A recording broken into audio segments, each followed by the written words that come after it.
Bonjour et bienvenue dans cette nouvelle série de vidéos sur la géométrie sacrée.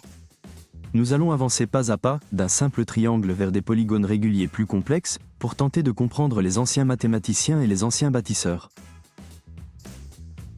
Depuis le VIe siècle avant notre ère, au moins, les philosophes grecs parlent des 4 éléments, le feu, l'eau, l'air et la terre. Ils constituent toutes les choses du monde, dans les 4 règnes, le minéral, le végétal, l'animal et l'humain. Ils ajoutaient parfois un 5e élément, la quintessence, l'éther, l'univers. 2 familles de représentations géométriques en ressortent, les symboles alchimiques en haut, et les 5 solides de Platon en bas, le tétraèdre, l'icosaèdre, l'octaèdre, l'hexaèdre ou le cube, et le dodécaèdre. Les premiers, lorsqu'ils sont assemblés, forment un hexagramme, que nous verrons au chapitre 36. Les seconds se construisent approximativement en 2D, au départ d'un hexagone, mais nous verrons plus tard que cette représentation qui se répand sur la toile n'est pas juste. On peut noter la force du nombre 6 dans le tout, et une certaine correspondance entre les 2 familles. Platon, dans son ouvrage Timée, parle des 4 éléments qui constituent toutes les choses, et il donne même des rapports de proportion entre eux. Le Créateur prit d'abord, pour former l'univers, du feu et de la terre. Pour les unir, il prit 2 moyens termes, formant une proportion avec ces 2 éléments. Si le corps de la Terre eût été une surface, un seul moyen terme aurait suffi. Mais c'était un corps solide et, comme les solides sont joints par 2 médiétés et jamais par une seule, le Créateur a mis l'eau et l'air entre le feu et la terre, et les a fait proportionner l'un à l'autre, en sorte que ce que le feu est à l'air le fut à l'eau, et que ce que l'air est à l'eau le fut à la terre.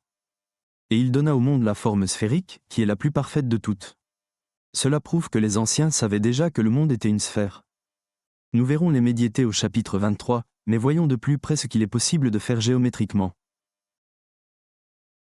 En agrandissant les symboles, cela donne ceci. Les cercles circonscrits aux triangles respectifs délimitent les espaces entre eux et définissent leurs proportions. Les lignes horizontales constituent les points d'accroche de l'un à l'autre, lorsqu'il n'en existe pas. C'est assez séduisant, mais pas convaincant.